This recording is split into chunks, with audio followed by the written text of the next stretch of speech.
బులెటిన్లో డీటెయిల్స్ చూస్తే 2026 జనవరి 1న మూకమ్మడిగా ఆయుధాలు వదిలేసి జనజీవన స్రవంతిలో కలుస్తామని Maharashtra, Madhya Pradesh, Chhattisgarh special zonal committee అధికారికంగా ప్రకటించింది. అలాగే ఈ ఏడాది జరగాల్సిన వార్షిక PLGA వారోత్సవాలను రద్దు చేస్తున్నట్టు తెలిపింది. ఈ సందర్భంగా వివిధ ప్రాంతాల్లో ఉన్న కేడర్తో సమన్వయం కోసం ఒక ఓపెన్ బాఫింగ్ రేడియో ఫ్రీక్వెన్సీ నెంబర్ను కూడా విడుదల చేశారు.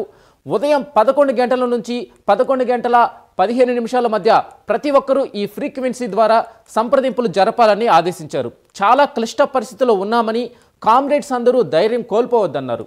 అందరం కలిసి జనవరి 1న పునరావాస మార్గంలో నడుద్దామని పత్రికా ప్రకటనలో తెలిపారు.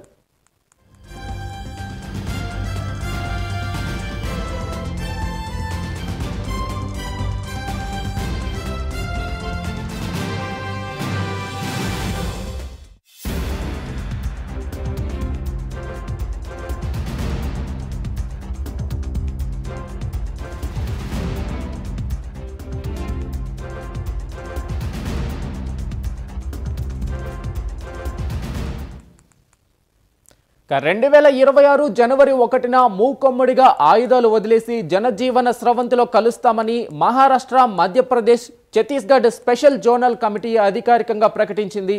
అలాగే ఈ ఏడాది జరగాల్సిన వార్షిక PLGA వారోత్సవాలను రద్దు చేస్తున్నట్టు తెలిపింది. ఈ సందర్భంగా వివిధ ప్రాంతాల్లో ఉన్న క్యాడర్తో సమన్వయం కోసం ఒక ఓపెన్ బాఫింగ్ రేడియో ఫ్రీక్వెన్సీ నెంబర్ను కూడా విడుదల చేశారు. ఉదయం 11 గంటల నుంచి 11 గంటల 15 నిమిషాల మధ్య ప్రతి ఒక్కరూ ఈ ఫ్రీక్వెన్సీ ద్వారా సంప్రదింపులు జరపాలని ఆదేశించారు. చాలా క్లిష్ట పరిస్థితుల్లో ఉన్నామని, కామ్రేడ్స్ అందరూ ధైర్యం కోల్పోవద్దన్నారు. అందరం కలిసి జనవరి 1న పునరావాస మార్గంలో నడుద్దామని పత్రికా ప్రకటనలో తెలిపారు. దీనిపై పూర్తి అప్డేట్ మా నేషనల్ బ్యూరో చీఫ్ కళ అందిస్తారు. కళ, చెప్పండి, ఈ మావోయిస్ట్ పార్టీ తీసుకున్న ఈ కీలక నిర్ణయంకు సంబంధించి ఎలాంటి అభిప్రాయాలు వ్యక్తమవుతున్నాయి? పూర్తి డీటెయిల్స్ చెప్పండి. వెంకట్, దాదాపు మనకు 3 రాష్ట్రాలకు సంబంధించినటువంటిది, మావోయిస్టులకు సంబంధించినటువంటి ఒక లేఖ నిన్న విడుదల చేయడం జరిగింది. అనంత్ పేరుతో పత్రిక ప్రకటన ఇవ్వడం జరిగింది.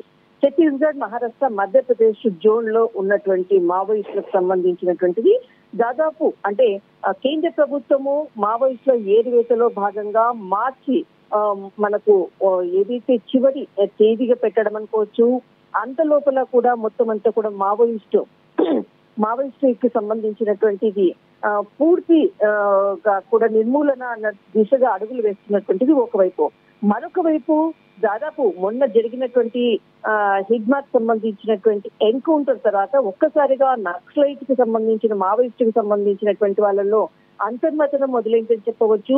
ప్రభుత్వానికి లొంగిపోయే దిశగా కూడా వాళ్ళ మంతనాలు, సమావేశాలు కూడా జరిగాయి. ఇందులో భాగంగానే నిన్న అనంత్ పేరుతో ఏదైతే లేఖ విడుదల కావడము, అంతేకాకుండా ఈ సంవత్సరం జరగాల్సినటువంటి PLGA వార్షికోత్సవాలను కూడా రద్దు చేస్తున్నట్లు కూడా కీలక ప్రకటన కూడా ప్రకటించింది. అయితే కేడర్ ఎవరైతే లొంగిపోతున్నారో, అంటే ఒక్కొక్కరుగా లొంగిపోతున్నటువంటి సిచ్యువేషన్స్ ఉన్నటువంటి సందర్భంలో కీలకంగా కూడా ఒక సమాచారాన్ని కూడా ప్రకటించింది. ఎవరు కూడా లొంగిపోవడానికి సామూహికంగా లొంగిపోదాము, ఒక్కొక్కరుగా లొంగిపోకండి, ఖచ్చితంగా మనకు పునరావాసం కల్పించాలి ప్రభుత్వము, అదే ప్రధాన డిమాండ్ గా మనము ఇప్పుడు ప్రభుత్వం ముందర పెట్టినటువంటి అంశము. జనవరి 1 వరకు ఆగాలి అంటూ కూడా విజ్ఞప్తి చేసినటువంటిది ఈ లేఖలో కూడా ఒకసారి స్పష్టంగా కూడా చెప్పడం జరిగింది. మరొకటి దీనికి సంబంధించినటువంటిది క్యాడర్ తో సమన్వయం కోసం ఓపెన్ బాపింగ్ రేడియో ఫ్రీక్వెన్సీని కూడా ఏర్పాటు చేశారు. ఒక నంబర్ ని కూడా వారికి విడుదల చేశారు. అందరూ కూడా తర్వాత డిసెంబర్ నెలంతా కూడా జనవరి 1న 11 గంటల నుంచి 11 గంటల 15 నిమిషాల మధ్యలో ప్రతి ఒక్కరు కూడా దీనిపై ఫ్రీక్వెన్సీ ద్వారా అందరం కూడా సంప్రదింపులు జరపాలి అన్నది కూడా కాల సమయాన్ని కూడా నిర్ధారించి ప్రకటించడం జరిగింది. అందరూ కూడా ఖచ్చితంగా ఈ సమయంలో అందరం ఫ్రీక్వెన్సీ ద్వారా మాట్లాడుకోవాలి అన్నటువంటిది. తర్వాత జనవరి 1న పునరావాస మార్గంలో నడుద్దామంటూ కూడా ఒక ప్రకటన విడుదల చేయడం జరిగింది.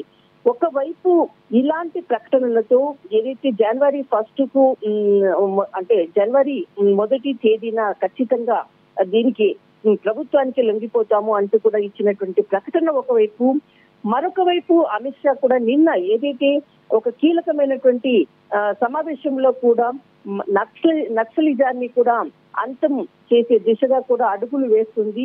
జమ్మూ కాశ్మీర్ సమస్యను కూడా పరిష్కరించాము అంటూ పలు అంశాలపై కూడా చాలా కీలక ప్రకటన చేసినటువంటిది.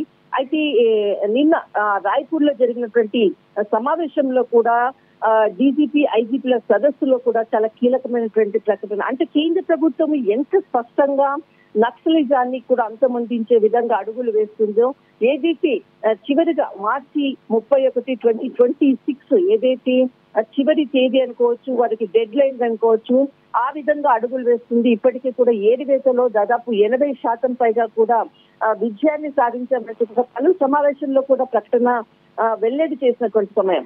దానికి ఉదాహరణగా నిన్న రాయ్పూర్ లో జరిగినటువంటి సమావేశంలో కూడా మరి చాలా స్పష్టంగా కూడా ప్రధాని నరేంద్ర మోడీ సమక్షంలో జరిగినటువంటి నక్సలిజం అంతంగా నడుస్తున్నటువంటిది ఖచ్చితంగా త్వరలోనే విజయం సాధిస్తామంటూ కూడా ప్రకటన కూడా చాలా కీలకమైనటువంటి అంశం.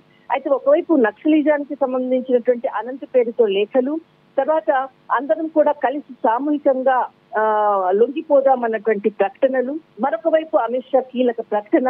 మొత్తం మీద చూస్తే త్వరలోనే దీనికి ముగింపు కార్డు జరగనుంది అన్నటువంటిది మాత్రం స్పష్టమవుతుంది. వెంకట్, డీజీపీ సమావేశంలో అమిత్ షా పాల్గొనడం, మావోయిస్టులపై కీలక ప్రకటన చేయడం, దీన్ని ప్రత్యేకంగా ఎలా చూడాలంటారు? ఖచ్చితంగా, ఎందుకంటే నిన్న జరిగినటువంటి అమిత్ షా ప్రత్యేకంగా రాయ్పూర్ లో జరిగినటువంటి సమావేశం, డీజీపీ సమావేశంలో చాలా కీలకంగా ప్రకటన. వార్షికోత్సవ సదస్సుకు సంబంధించినటువంటిది కూడా అదే సమయంలోనే నక్సలైట్లు లేఖ స్పందించడము, అనంత పేరుతో స్పందించడం అన్నది కూడా ఒక్కసారి మనం చూసుకోవచ్చు. అటు రాయ్పూర్ లో అమిత్ షా కీలక ప్రకటన అనంతరము వెంటనే ఇక్కడ నక్సలైట్ల నుంచి కూడా ఒక లేఖ రావడం అన్నది కూడా రెండు కూడా, అంటే అక్కడ ప్రకటించిన వెంటనే ఇక్కడ నక్సలైట్లు కూడా మరొక లేఖ ప్రకటించడం అన్నది కూడా ఇక్కడ వీళ్ళలో అంతర్మతనం మొదలైంది. ఇక మనము చేసేది లేక లొంగిపోవడమే అన్న దిశగా కూడా అడుగులు వేస్తున్నటువంటిది ఒకవైపు కనిపిస్తుంది. మరొక వైపు రాయ్పూర్ ప్రకటన తర్వాత కూడా లేఖ విడుదల కావడము, తర్వాత అందరం కూడా ఫ్రీక్వెన్సీ ద్వారా మనం మాట్లాడదాము అన్నటువంటి ప్రకటన కూడా మొత్తం మీద మాత్రము నిన్న రాయ్పూర్ లో జరిగినటువంటి డీజీపీ సమావేశంలో మాత్రము ఒక ప్రకటన, కేంద్ర హోంశాఖ మంత్రి అమిత్ షా ప్రకటన మాత్రం నక్సలైట్ లో మరి ఏదైతే అంతర్మతం అనుకోవచ్చు, డెడ్ లైన్ కన్నా ముందుగానే లొంగిపోవాలన్నటువంటి ఒక నిర్ణయానికి మరొకసారి లేఖని ప్రకటించడం అన్నది చాలా కీలక పరిణామం అని చెప్పవచ్చు. వెంకట్, ఓకే, రైట్ కళ, థ్యాంక్ యూ.